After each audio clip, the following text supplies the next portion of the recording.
Good morning pong muli sa inyong lahat, mga kapatid at mga kaibigan. Ang atin pong pagpipira-piraso ng tinapay ng buhay ay itinutuloy-tuloy natin at ipinupost natin tuwing umaga.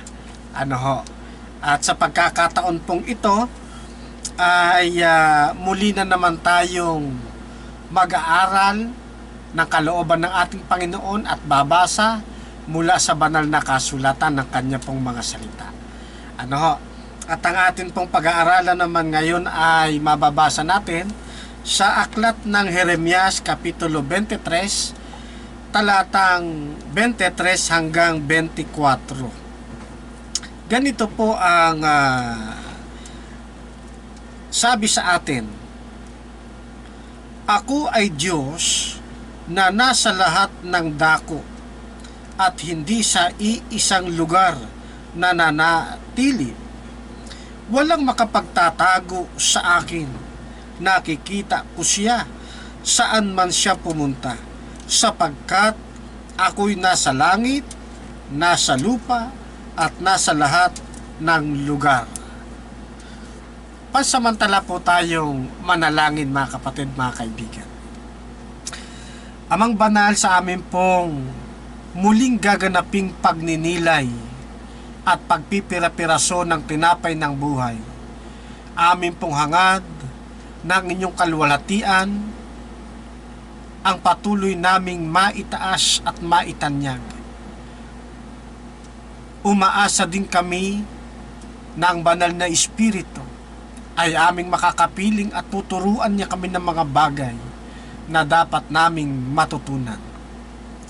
Sa amin pong gagawing pagpipira-piraso ng tinapay ng buhay, kayo po nawa ang patuloy na maparangalan. Muli naming binabalik ang aming pasasalamat sa inyo, Amang Banal, sapagkat patuloy kayong nagbibigay sa amin ng kagandahang loob at patuloy nyo kaming ginigising sa kinaumagahan upang kayo'y patuloy naming mapaglingkuran. Salamat po maging sa pagpapatawad ng aming mga pagkukulang at pagkakasala sa pamamagitan po ng aming Panginoong Hesus. Amen. Merong mag-ama na masayang namumuhay sa isang maliit na tahanan, at doon ay punong-puno sila ng kaligayahan. Ang ama ay isang makisig at matapang na mangangaso at biyasa sa kagubatan, masipag sa gawaing pangbukid.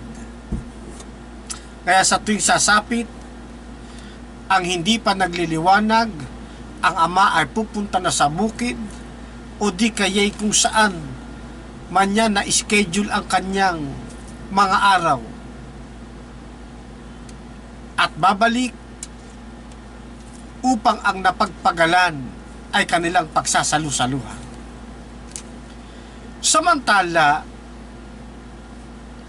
sa kabila ng kabundukan, sa kapatagan, ay nabalitaan niyang mayroong nagtayo ng paaralan. At tamang-tama, sapagkat ang kanyang anak ay lumalaki na at ito ay handa na ring pumasok.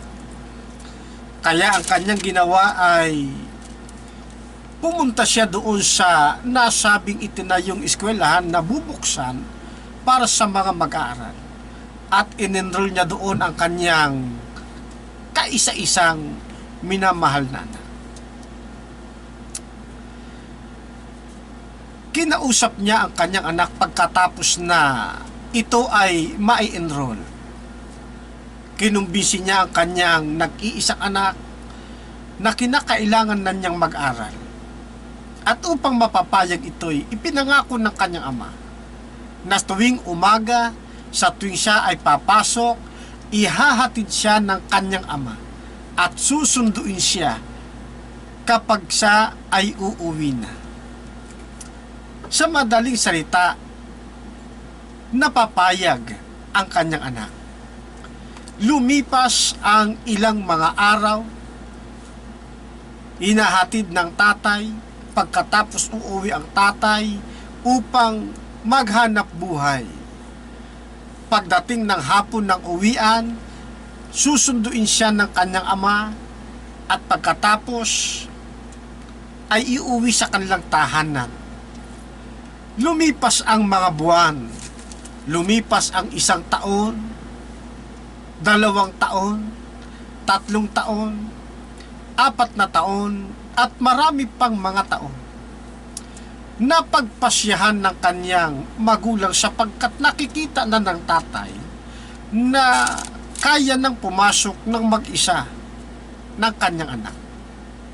Kaya't ang kanyang ginawa, kinausap niya ang kanyang anak na siya ay papasok ng mag-isa at uuwi na ng mag-isa. Sa madaling kwento, napapayag ng ama ang kanyang anak na uuwi ng mag-isa at papasok ng mag-isa sa eskwela. Sa unang mga araw ng pagpasok ng kanyang anak ay hindi mo maipintas sa mukha ng bata ang pag-aalala kung siya ba'y makakarating sa eskwelahan. Subalit laking tuwa ng batang ito, narating niya ang eskwelahan at siya'y nakapasok, nakapag-aral ng maghapon. Pagdating sa hapon, muli na naman niyang lalakbayin ang kabundukan upang makauwi ng kanilang tahanan. Ito ang naging problema at suliranin ng kabataan ng batang ito. Sapagkat sa tuwing hapon, siya namang pag-ihip ng malalakas na hangin at doon sa kanilang lugar ay kinatatakutan ang mga baboy damo. Naiisip ng bata samantalang siya ay pauwi, ay baka meron siyang masalubong na baboy damo at siya ay kainin. Subalit pinalalakas ng batang ito ang kanyang kalooban. Nakauwi siya ng tahanan. Anong laking kaligayahan ang kanyang nararamdaman. Subalit papasok na naman siya sa kinumaga. Maraming araw ang lumipas. Sa tuwing uuwi ang kabataan, ay kinakabahan pa rin ang kanyang kalooban sapagkat ang kanyang sinusuong ay kagubatan. Isang hapon, samantalang siya ay pauwi, ay kakaibang ihip ng hangin ang humampas sa kanyang dinaraanan. Nagbunsod ito sa kanya ng malaking takot. Kinabahan ang batang ito.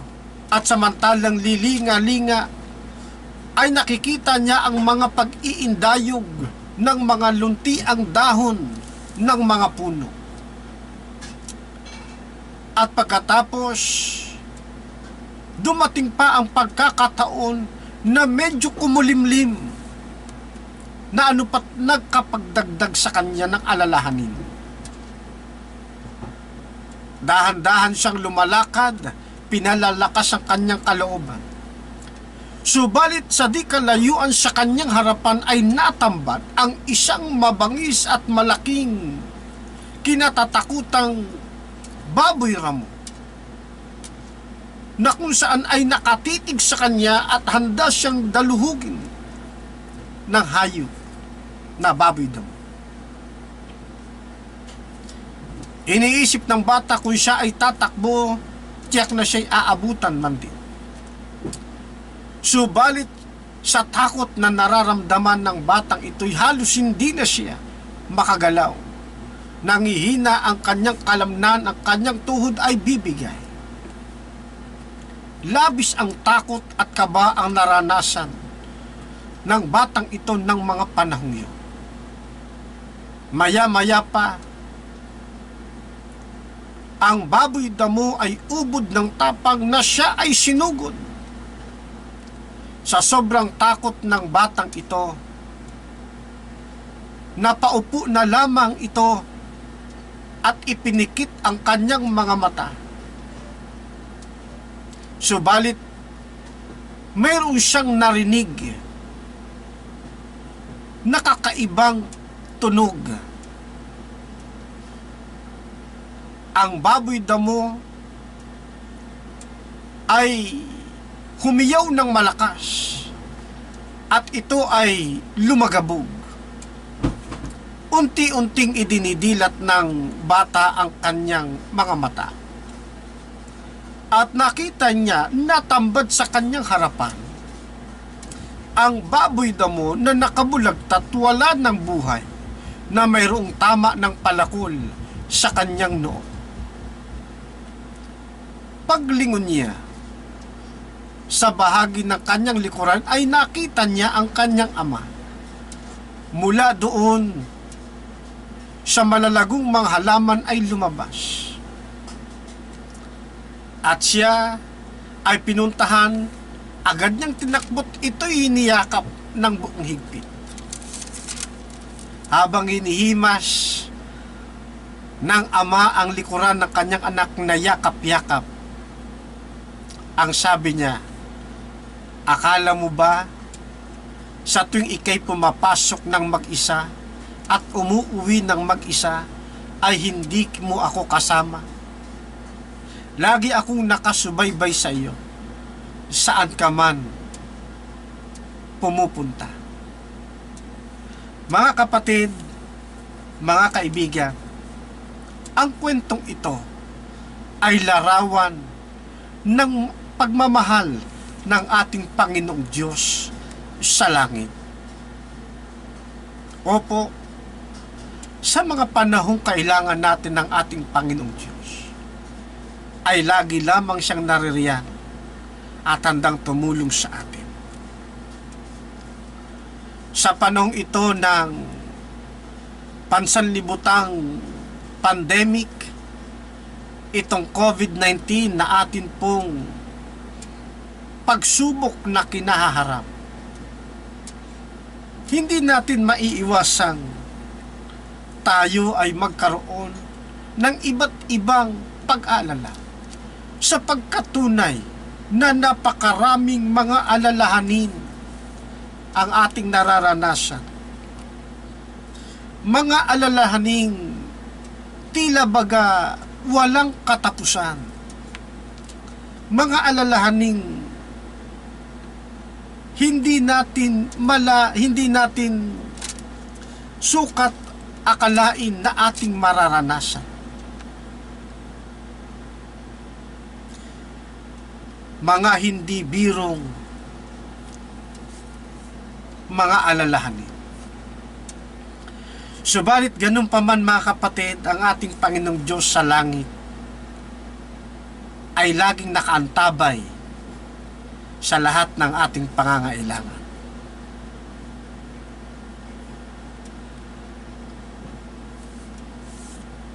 Sa ating nararanasan ngayon, maraming mga magulang ang lubos na nag-aalala.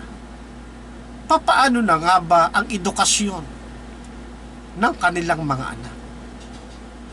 Makikita natin ang mga reaksyon ng mga parents, ng mga estudyante sa Facebook. Andyan ang nagsisisihan, andyan ang may sinisisi. Mga alalahaning tunay na ating nararanasan.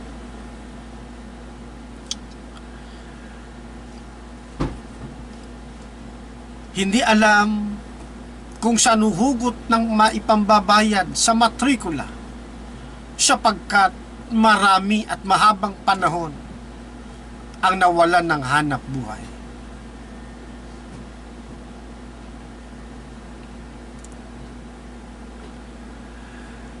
Ipinapag-alala rin sapagkat ang uri ng edukasyon ngayon ay idinadaan o idadaan na lamang pansamantala sa isang online na pag-aaral. Pa-report sa eskwelahan. Subalit nangangamba ang maraming mga magulang sapagkat hindi lahat ng mag-aaral ay merong internet.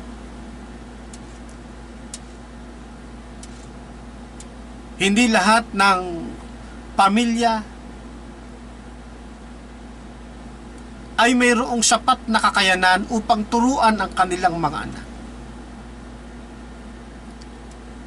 Marami sa mga taga-probinsya sa kaloob-looban ay nag-aalala kung papaano tuturuan ang kanilang mga anak na mismong ang mga magulang ay hindi marunong bumasa, hindi marunong sumulat.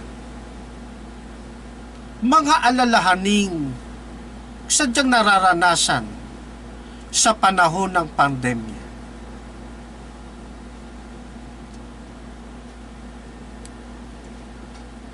Marami rin ang nag-aalala sapagkat katulad ng ating nabanggit, mahaba-habang mga buwan at panahon na rin na hindi nakakapaghanap buhay.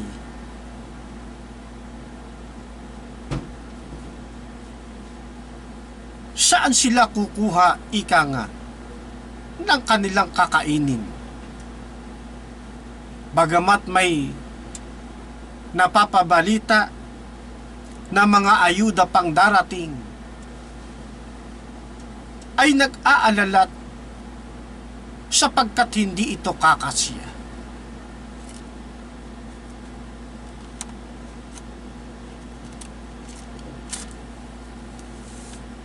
Sa mga bayarin ay naiipon na ito. At dahil sa pag-ipon na ito, hindi natin maiwasang hindi tayo mag-iisip. Saan tayo kukuha ng ibabayad natin sa mga bills na ito? Patong-patong ang ating babayaran sa Meralco, sa tubig, sa internet, sa iba't iba pa nating mga pinagkakautangan, sa mga nangungupahan, sa may mga binabayarang sasakyan, mga suliranin na sadyang para bagang wala ng katapusan.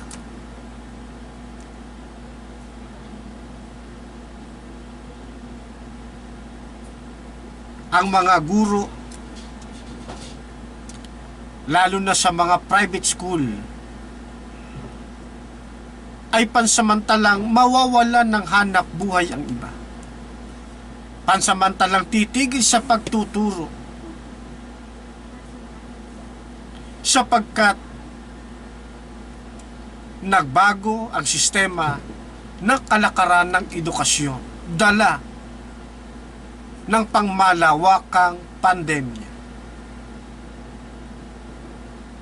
Saan sila kukuha ng kanilang kakainin? Saan kukuha ng kanilang iinumin? Ito ang tanong ng marami.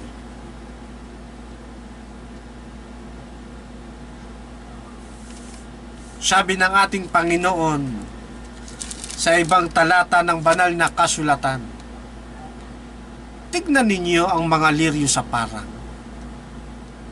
Hindi sila nagtatanim, pero pinakakain sila ng inyong Ama sa kalangitan. Ano pa kaya ang halaga ninyo kaysa kanila? Opo mga kapatid, bagamat tayo dumadanas ng pandemic, bagamat tayo nahihirapan sa mga pagkakataong katulad nito, ay huwag nating kalilimutan na mayroong mahabagin, mayroong maibiging Diyos na nakatingin sa atin sa kaitaasan ng mga langit. Mayroong isang mapagmahal na Ama na tayo'y handang tulungan sa ating mga pangangailangan.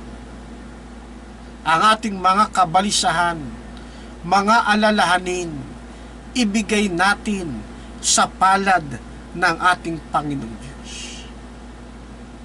Katulad ng istorya na ating naikwento, ang Diyos ay laging nariyan lamang, laging nakasubaybay sa atin. Huwag tayong mag-alala, huwag tayong lubos na magulimehanan. God will provide. Ang Diyos ang siyang gagawa ng kaparaanan upang tayo ay makatawid sa sigalot na ating nararanasan. Ang Diyos, handa tayong alalayan na tayo'y maging matagumpay sa labanang ito ng COVID-19. Hindi rin natin maiiwasan ng pag-aalala ng mayroong mga karamdaman. Yung may mga mahihinang resistensya. Ang Diyos ang ating kanlungan. Ang Diyos ang ating muog. Mga kapatid, mga kaibigan, lahat tayo'y dumaranas ng ganitong uri ng mga alalahanin at pagsubok.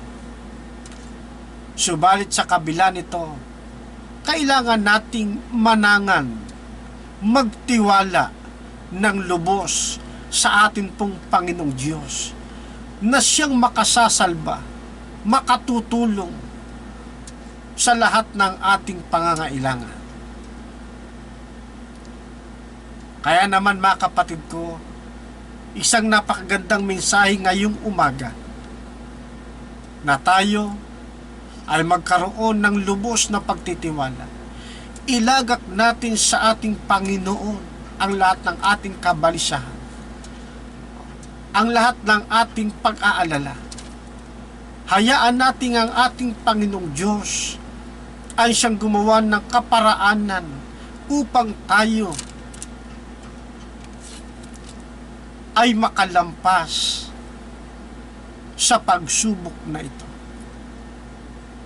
Aalalayan tayo ng ating Panginoon. Ulitin ko po ang talata na atin pong binasa buhat sa aklat ng Jeremias, Kapitulo 23, talata 23. Ako ay Diyos na nasa lahat ng dako at hindi sa iisang lugar na nanatili. Walang makapagtatago sa akin, nakikita ko siya saan man siya pumunta, sapagkat ako'y nasa langit, nasa lupa, at nasa lahat ng lugar. Huwag mong isipin, pinababayaan na tayo ng ating Panginoon. Ang Diyos ay mabuti, mapagbiyaya, at punong-puno ng pagmamahal. Hindi niya tayo kailanman pababayaan sa laban natin. Tayo po lahat ay manalangin. Salamat po, Panginoon, sa assurance na inyo pong ipinagkakaloon sa pamamagitan ng inyong banal na kasulatan. Umaasa po kami sa pamamagitan po ng inyong pag-ibig, kahabagan, kami makakaraos sa mga alalahan sa aming mga paghihirap o magbanal. Kayo ang magbibigay kalutasan.